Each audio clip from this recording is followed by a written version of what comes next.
2 down, 2 to go for Ohio State. They are Rose Bowl champions, and they are emphatic Rose Bowl champions. 41-21 in a game that was not even really that close when you think back about the way Ohio State dominated the first half against Oregon. So get a little revenge, a little retribution, and they get to advance to the Cotton Bowl to play Texas in the College Football Playoff semifinal. These are snap judgments. That's Jeremy Birmingham. I am Austin Ward. Holy cow. Holy cow was right. It's funny. I think Ohio State the last 2 times out has just decided to tell people, this is our best player. Can you stop him? And I think the answer is no. The answer seems to be no. Very similar start to the Tennessee game where Ohio State just came out and said, Will Howard, please throw the ball. They go 75 yards on the first drive, don't run the ball at all. Touchdown to Jeremiah Smith. I don't know how he scored on the first one, to be honest. You see a kid get a little crossing route, and then he just, poof, David Copperfield gone. And yeah, he's the way he split those 2 defenders and pulled away. He walked into the end zone. He is exceptionally special, and then from there you just ride the momentum that you create. And we've talked all year about Ohio State and the slow starts and the inability to bring their own juice early in the game, and they have had no problem with that in the college football playoff thus far. And I thought what was the craziest thing about this whole game, the Buckeyes are up 34-0. Oregon gets a kind of a gift touchdown drive at the end of the first half from the officials. And I'm telling you, when Ohio State walked up that tunnel into the half, you would have thought that they were the team losing by 26 points. There was nobody. It was. This isn't over. Come on, let's get back in it. Don't worry about that. Like, they were so differently focused than any, like, diametrically opposite to the way they went into the half against Tennessee. Even though against Tennessee they were only up 21-10. Yep. And this game just felt like they were pissed that they gave up that touchdown, to the point where Oregon comes out and scores in the first drive of the second half. Ohio State has a moment where they 3 and out, and you're like, oh, that kind of. I was standing next to Urban Meyer on the field, and I said, does this feel like the 2018 Rose Bowl to you? Like, when there's no reason that the opponent should be in this game, and yet one little thing here or there could make it feel like. And he's like, yeah, it kind of does. And then Ohio State gets a stop thanks to just ferocious defensive play from Jack Sawyer and Cody Simon and the entire defensive line. And then you see the Buckeyes go down and score a touchdown. And at that point, I had it in my mind, like, if they scored 1 touchdown in the second half, the game was over. Yeah. And that's what they did. And that's all they needed to do. The fourth quarter was a celebration for basically the last 10 minutes. And, they tried all week to dispel the notion of revenge against Oregon, but it meant a lot to them to take this Oregon team to the woodshed like that. Yeah, I was thinking in the second quarter. I mean, there's just no reality where Oregon is going to flip a switch and be able to score 31 points total in this game. I give them credit for battling the way they did. Dan Lanning went for that, didn't settle for the white flag field goal at the end of the second quarter. I think they were tremendously assisted by the officiating on that drive, not just blatant holding calls, but I think even the long reception for Trayshawn Holden, I think should have been illegal touching, but it doesn't matter. They fought, and they were undefeated and the Big Ten champion, and beat Ohio State the first time around because they're a very good team, which is why I think it's so remarkable that you could I was sitting in the press box booking a flight to Dallas in the middle of the second quarter, because there was no way I could imagine Ohio State's defense with the energy that they were playing with at all 3 levels, defensive line, the front 4, and then subbing in, whether that's Kenyatta Jackson or Edric Houston or Caden McDonald, Caden Curry, like, everyone who played on that defensive front, I thought made some play, did something that was worth noting. Sonny Styles and Cody Simon, the defensive MVP. I mean, what more can you say about the Block O? He shows up in every big game, and I thought that was the best that Caleb Downs has played at Ohio State in terms of the energy, tackling, sure-handedness, everything, stabilizing force at the back of the defense. But Lathan Ransom laid the wood. You had Jordan Hancock flying around. Denzel Burke was coming up to support the run, made some key stops there. Davison Igbinosun. Everybody on that defense deserves a huge amount of credit, especially when you're comparing it to the first go-round. Yeah. And again, I think you're right. Oregon deserves a lot of credit. They could have folded. They were down 34-0. And, I mean, the 60-some-yard touchdown run by Travion Henderson, I was in the end zone right where he ran to, and the general vibe of every photographer, everyone in the media down there was like, what the hell is happening? Because it had a chance to get like 60-0 type of game. And Oregon, to their credit, that's a championship caliber team. And Ohio State and Oregon both, I think, got probably done a disservice by the CFP committee. But they knew they'd have to play this team. And Oregon probably felt that they'd have to get a rematch with Ohio State. And you would be, we haven't heard anything Dan Lanning has said after this game. I bet he's probably willing to say we got a little bit of a bad break by having to play that team at this point. But that should have been the opportune time for them. Yeah. In my opinion, no, if they were going to see Ohio State this time with a month to prepare and to get healthy and not have had to play in the first round, like I think if instead of being in the championship game, that would have been actually better for Oregon. Yeah, but Ohio State's better than them. That's true. And that was not really doubted after the first matchup. If you look at that first game objectively, yeah, Ohio State choked. They shot themselves in the foot multiple times. They didn't do that tonight. Oregon did not play a bad football game by really, they couldn't cover Jeremiah Smith, but no one can. They didn't make mistakes. They didn't turn the ball over. They didn't have a bunch of penalties. They just got blitzkrieged by an Ohio State offense that came out and said, you can't stop this guy, and we know it. And I'm telling you, when you see the confidence that this team has and the confidence they're playing with, there's a lot of people who came into this game, you were one of them, who said that you felt like this might be the de facto national championship. Texas is a whole different animal. You're going to have to go to Texas and play them. It's going to be kind of a home game vibe for the Longhorns. But right.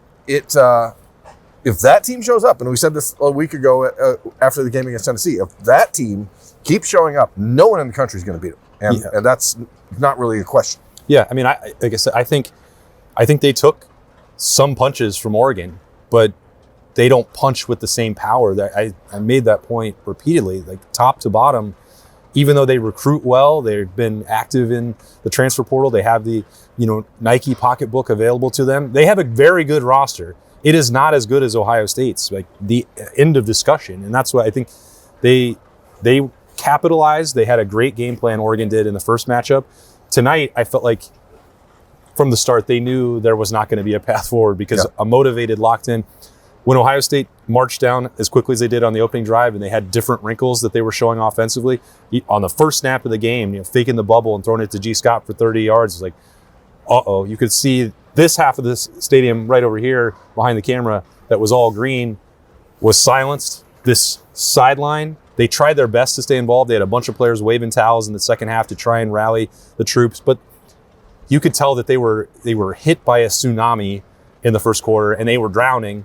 And they had no possible way. There was no life raft you could possibly give to Oregon to beat Ohio State the way that they were playing tonight. And I think Oregon fans deserve credit. They were loud again. Like they're as for a fan base that is smaller just by sheer number than most of the blue bloods in the Big Ten. They are loud. Yeah. I mean, even tonight they were a very rowdy group. They showed up, and it's just they weren't better than Ohio State. And Ohio State. That version of Ohio State is not going to be better or bettered by anyone. Yeah. And Will Howard came out. I don't even think Will Howard played particularly clean in the first half. He was a little inaccurate. He only completed. But when he was accurate, holy cow! When he was accurate, he was throwing absolute missiles. I mean, I was talking to an Oregon photographer. He's like, "Oh, I heard Will Howard can't throw the deep ball," and then he threw the one to Emeka Egbuka, and I was like, "What did you say?" I'm like, "I think you heard wrong." Like. Yeah, who told you that? When you get an opportunity to play in a perfect environment without any sort of, impediment to throwing the ball, you saw what Will Howard can do. I think it's a season high 319 yards for him, not a career high yet. He had 275 or something at halftime. Yeah, just absolutely lighting them up. And I think it's time to give, and I know this is going to piss people off, so I'm sorry. Can we give a little credit to Justin Fry and what he's doing with this offensive line right now? It is a mash unit. You're missing your two best players, and they have played two of the country's 5 best defensive lines in the last 10 days and put together their 2 best games maybe of the year against them. And it's really impressive what they're doing. It's makeshift, but you're seeing just some fighters out there. It's not technically perfect. They're not winning every rep. You still saw Will Howard get hit a few times. But that group, that was a really good Oregon defensive line. With Austin Saraveld, with Luke Montgomery, Tegra Shabola getting pushed by those guys a little bit, and what you see out of Donovan Jackson at left tackle and Josh Fryer, like, they're not being perfect. They're giving up sacks, but they are not quitting, and they are not getting mentally beaten. And that's what I think was really important today. Ohio State's second drive of the game. Buckeyes are up 7-0. They get a 30-yard pass to Jeremiah Smith. You're at the 36-yard line, and then back-to-back plays. Josh Fryer got beat by Jordan Birch, who did not play in the first game against Ohio State. And I thought there was a moment where Oregon could have found a weakness, and Ohio State said, you know what, we're going to do something else. Yeah. And I still think I would have gone for it on that fourth down from the 36-yard line instead of a 16-yard net punt or whatever. That's irrelevant. Punting from the plus 36, I am not ever going to be in favor of it. And also, Jaden Fielding was really good tonight. He hit a 54-yarder in practice. That would have been a 53-yarder. He can certainly do it. I understand maybe wanting field position. We talked about it at the Roosters practice for playoff report earlier this week about how they were trying the downing the ball inside of the 5 drill. Yeah. And Brian Hartline saying, we need to make this a weapon, And twice tonight, the player slipped at the 1-yard line. Yeah. But whatever, it didn't end up mattering. What matters is that even tonight, when they had the podium out here, Ryan Day's first message was, we're going to celebrate tonight, and then it's right back to work. And I think this entire playoff run, however it goes for Ohio State, is just so full of stories. And now you have to, Ryan Day against Quinn Ewers in Texas. What a showdown that's going to be. Yeah, it's going to be really fun. You mentioned the punts there and that decision, not being able to down them. Like, if that's the only thing that we could criticize, that tells you how complete and thorough this was. It was a total team win. I sometimes we throw that around and then we proceed to nitpick. Yeah. But I don't know that you can do that with this game. They made field goals. They did not hurt themselves in the return game. Oregon wasn't able to capitalize in any of those situations. They ran the football effectively. They threw the football incredibly well. As you said, they may have missed some throws, but the ones that Will Howard made were just dazzling. And Jeremiah Smith, I only say that because he completed 65% of his passes, and normally Will Howard on his good days there's like 80%. So, but that's a byproduct, I think, of taking shots and being more aggressive. They did that, and also a situation where he may have missed Carnell Tate on a third down, but it was almost like, well, Jeremiah's got one-on-one. You might as well look for him first and second and then third. And it didn't work out in that situation. But the point is they did everything they could, everything they wanted to on offense, and the defense was utterly dominant. Oregon finished with negative rushing yards, which I know that's sack adjusted, so take that for what it's worth. But I looked up, and there's 8 minutes to go in the fourth quarter, and I was talking to one of the Ohio State recruiting staffers, and I looked up, and they have negative 11 rushing yards. And this is a game, it's a perfect example to me of Ohio State doing what they do best and then setting up the run. And you can win the rushing battle by throwing first. Yeah. Because that's when Ohio State can't be stopped. You cannot stop this passing offense when you have the weapons they have. And so it opens up the lanes for Travion Henderson, who had another spectacular day. Quinshon Judkins, who's seemingly, every time Travion has a big moment, then it's like, oh, okay, the Quinshon machine is activated. Yeah. And he got better as the game went along. And I think that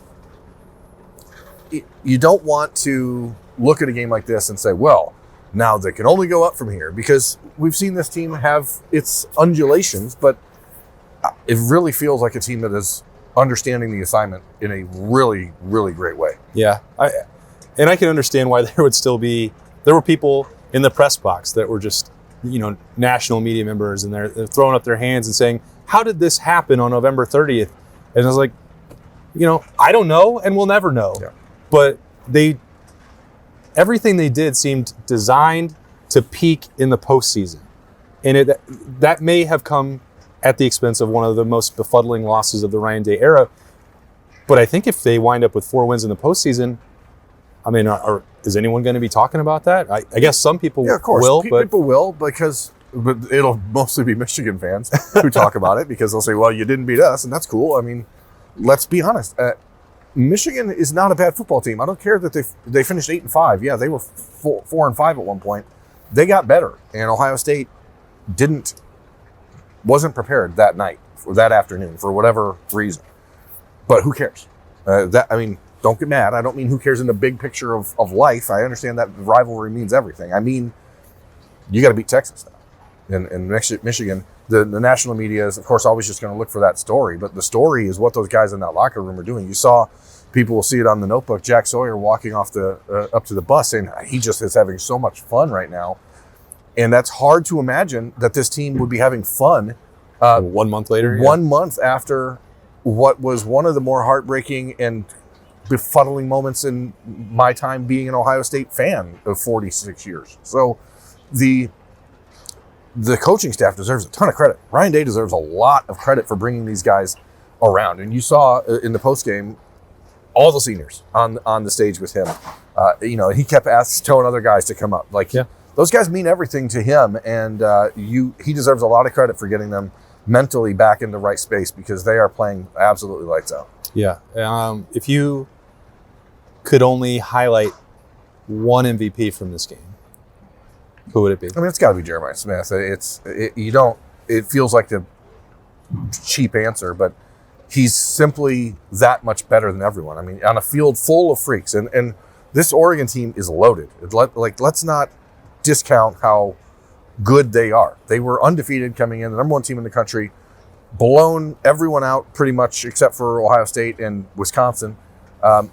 And Jeremiah Smith is just light years better than everyone else. And we're only starting to see him finally start to I can dominate. I can take over. You're good.